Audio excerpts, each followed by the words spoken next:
Добар ден, во ова видео ќе разгледаме, ќе решиме една задача што се однесува на мотори на еднонасочна струја. Значи, задачата е инспирирана од збирката по електрични машини од Никола Николич и Нихат Билберович, издадена од научна книга Белград. Нормално има промени во задачата некои, така што не е истата, само инспирирана од таму. Мотор на еднонасочна струја со независна возбуда. Значи, први да ја прочитаме да видиме што ни е дадено и потоа ќе ја решаваме. Значи, имаме независна возбуда. Тоа што значи? Тоа значи дека возбудната намотка и намотката на индуктот ми се врзани на посемни напони, односно ми се приклучени на посемни напони. Моторот на насочна струја со независна возбуда има номинални податоци. Значи сега, номиналната моќност 22 киловати, внимавајте, ова е 22.000 вати, ако се претвори во основната мерна единица. Номинален напон на кој што е приклучен моторот УН 220 волти, понатаму номинална струја ИН 111 ампери, номинална брзина на вртење е НН 20 вртежи во секунда, номинална возбудна струја ИВН 2 ампера, омски отпор на колото на роторот РА 0,1 ом. Се означува со А затоа што колото на роторот или колото на индукторот уште се вика и арматурно коло, па ознаката е А. Моторот е приклучен на мрежа со регулиран напон, значи внимавајте, напонот е регулиран, може да се менува, да се определи. Колку изнесува напонот на крајевите на моторот при струја која што е еднаква на номиналната и оптоварување кое што е еднакво на номиналното, инаку кога зборуваме за номинални големини, да кажеме дека тие можеме да ги најдеме на надписните плочки на уредите, во случајов на моторот, и дека тоа се големините за кои што уредот е назначен да работи. Така што брзината на вртење да изнесува 60% од номиналната. Ако сакам процентот да го претворам во број, треба да делам со 100, па ќе биде 0,6 по NN. Значи, тоа го имаме од условот на задачата. Мене ми се бара напонот. Ајде први да се подсетиме, да видиме како изгледа мотор на еднонасочна струја со паралелна возбуда. Значи, сега го цртаме моторот, односно индуктот, кој што е приклучен на напон У регулиран. Струјата протекува, се зема од мрежа. Во номинален режим таа ќе биде номинална, во друг режим може да биде и со друга вредност. Значи, ова тука, бидејќи е еднонасочен мотор, односно мотор на еднонасочна струја, се четкиците, значи мора да имаме четкици и колектор, колекторски прстени.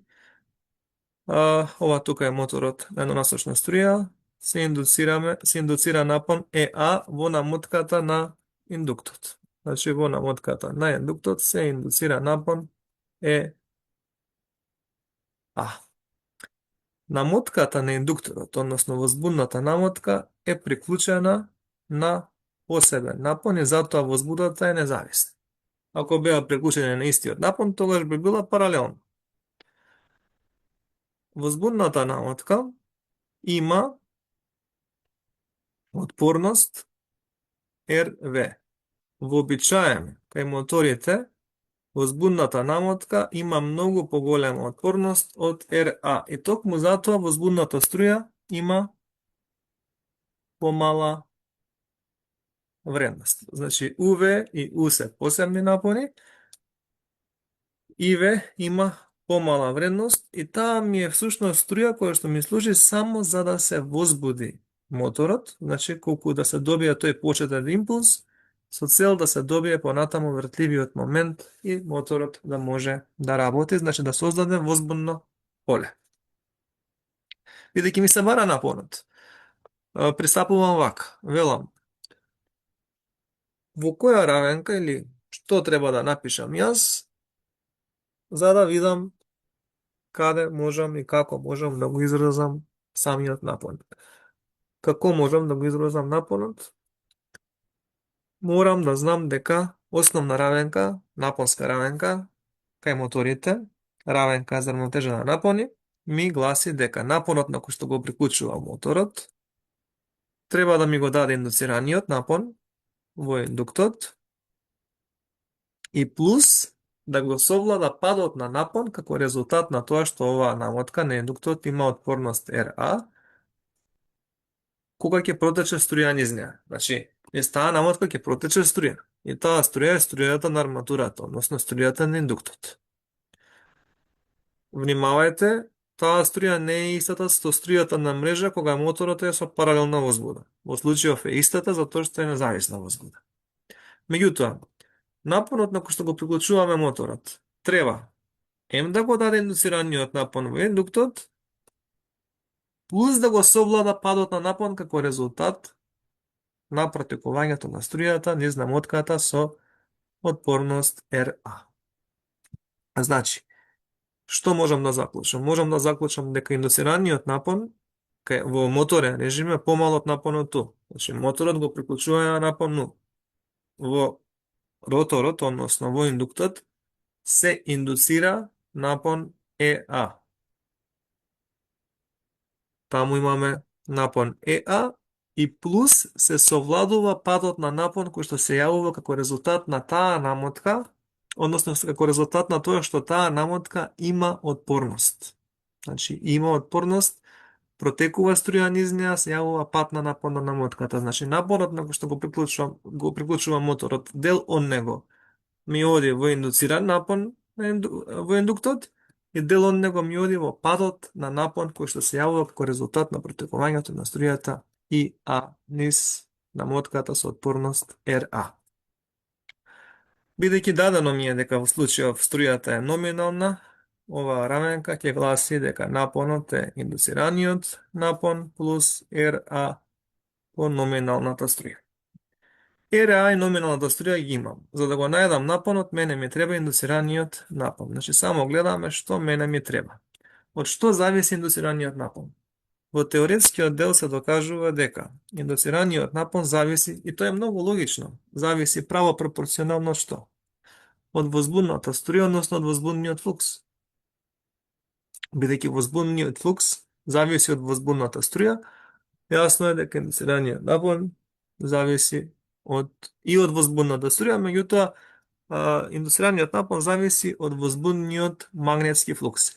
И исто така зависи од брзината на вртење на самиот мотор. Значи, индуцираниот напон се пресметува како K, каде што K е константа на пропорционалност, по брзината на вртење, по возбудниот магнетски флукс. Сега, во задачата ми е даден еден услов. Вели дека брзината во овој случај е 60% од номиналната брзина. Во номинален режим на работа, равенката за равнотежа на напони ќе гласи UN дека е EN или EAN, како сакате, плюс RA по IAN. Од тука јас лесно можам да го најдам EAN.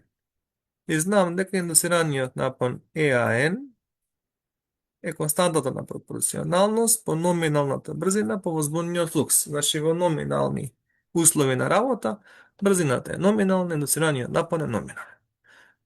Меѓутоа, бидејќи тука вели дека при пресметките треба да се занемари влијанието на реакцијата на индуктот, тоа значи дека возбудниот флукс не се менува и во едниот и во другиот случај, значи цело време е ист. Индуцираниот напон во новиот режим ќе биде еднаков на К е по новата брзина, а возбудниот флукс ќе остане еднаков. Значи, возбудната струја и возбудниот флукс остануваат еднакви. Немаме исто така занемаруваме влијание на реакцијата на индуктот. Ако јас сега овие две равенки ги подалам, значи ги подалам, константите на пропорционалност кои што зависат од конструктивните параметри на моторот ќе се скратат и возбудните флуксеви, магнетски флуксеви, бидејќи се еднакви, ќе се скратат. Јасно е дека ако јас знам колку е номиналниот напон EAN, лесно ќе дознам колкав е индуцираниот напон при брзина која што е 60% од номиналната. А како ќе дознам колку е индуцираниот напон EAN? Многу лесно. Значи, EAN е напонот UN минус ERA по EAN. Тоа ќе биде 220 минус RA е 0,1 по EAN тоа е 111, значи 220 минус 11,1, ако се пресмета 208,9 волти, тоа е напонот EAN. Него го имам, ама имаме дека N е 0,6 по NN и тоа можам да го запишам сега во оваа равенка. Кога ќе го запишам тоа во таа равенка, јасно е дека номиналните брзини ќе ми се скратат и јас ќе добијам релација со која што ќе ги поврзам индуцираните напони во номиналниот режим на работа и во новиот разредуваниот режим на работа. Значи, тука имаме два режима на работа. Едниот е новиот при помала брзина, односно 60% од номиналната, а другиот е номинален режим на работа. Значи, сега што ќе имам? Ќе имам дека EAN врз EA е NN врз 0,6 по NN. Од тука EA ќе оди десно, 0,6 ќе оди лево, ќе биде 0,6 по EAN, односно по индуцираниот напон, што го добив дека е 208,9. 0,6 по 208,9, ако тоа се пресмета, ќе добиеме вредност која што изнесува 125,34 волти. Сега, затоа што го добив индуцираниот напон во новиот режим на работа, тоа значи дека конечно можам да се вратам во првата равенка, односно во оваа равенка, и да добијам колку изнесува исто така и напонот на кој што регулираниот напон на кој што ќе биде приклучен моторот. Значи би имал 125,34 плюс RA, тоа е 0,1 по струјата IAN, тоа е прочен струјата 111, ако се пресмета, ќе добиеме вредност 125,34 плюс 11,1. Значи, напонот ќе биде еднаков на 136,44 волти. Многу едноставна задача, каде што, впрочем, се повторува равенката за рамнотежа на напонника и моторите на еднонасочна струја, меѓутоа тоа е делот што се однесува од задачата под А. Сега ќе го видиме под Б. Во делот од задачата под Б, потребно е да видиме колку изнесува коефициентот на полезно дејство на моторот, колку изнесува доведената моќност и полезната моќност на моторот. Меѓутоа, внимаваме дека треба тоа да се најде при условите зададени или определени под А, односно во точката А. Значи, брзината на вртење треба да изнесува 0,6 од номиналната. Ако имаме уред, односно мотор, тој зема моќност од мрежата, во случај електрична, P1, а дава механичка P2. Меѓутоа, не целата моќност што ја зема е всушност излезна и корисна моќност, затоа што во самиот уред имаме загуби. Односот помеѓу моќноста што уредот ја дава и моќноста што уредот ја зема е мерка за коефициентот на полезно дејство на истиот. Целта е да имаме што е можно поефикасни уреди, односно што е можно да имаме поголем коефициент на полезно дејство и впрочем тоа е тенденција на модерното општество да имаме поголема енергетска ефикасност, да имаме помали загуби на моќност. Моќноста P2 е излезна моќност и таа се пресметува како производ од моментот и аголната брзина. Од каде доаѓаше таа раменка? Само накратко да се потсетиме, значи моќноста е извршена работа во единица време. Колку некој е моќен, односно колку е моќноста на дадено тело, зависи од тоа колку сме способни да извршиме работа во даден временски интервал. А пак работата е изминат пат на телото под дејство на сила F. Значи, колку е поголема силата и колку е поголем патот, толку поголема работа извршило телото. Колку е поголем патот што го поминало истото. Изминатиот пат во единица време пак е брзина. Брзината е мерка за тоа колку пат можеме да изминеме во даден временски интервал. Она што е линијска брзина во транслаторно движење, тоа е аголна брзина во ротационо движење. Односно при ротационо движење. Она што е сила при транслаторно движење, тоа е момент при ротационо движење. Па моментот по аголната брзина ќе ми ја дадат, впрочем, моќноста при ротационо движење. И затоа за излезната моќност можам да напишам излезниот момент М2 по линиската, односно по аголната брзина омега 2. Сега, омега, во случајот омега 2 е 0,6 од номиналната брзина. А моментот излезен е еднаков на номиналниот. Така определивме во точката под А и така треба да се држиме и сега. Значи, ќе имаме дека излезната моќност е излезниот момент номинален помножен со брзината 0,6 по аголната омега n. Што можам да забележам? Можам да забележам дека фигурира производот од номиналниот момент и номиналната аголна брзина, а нивниот производ пак ја дава номиналната излезна моќност, што впрочем се задава на самата надписна плочка на моторите. Еве, PN, значи тоа е номиналниот податок. Номиналната моќност што се задава на надписната плочка и во задачава е впрочем излезна моќност, номинална излезна моќност. Значи би имал дека ова е Mn по омега n. А тоа е 22 киловати. Значи треба да видам Mn по омега n, односно ова ќе биде 0,6 помножено по 22 киловати. Ако се пресмета, тоа е 13,2 киловати.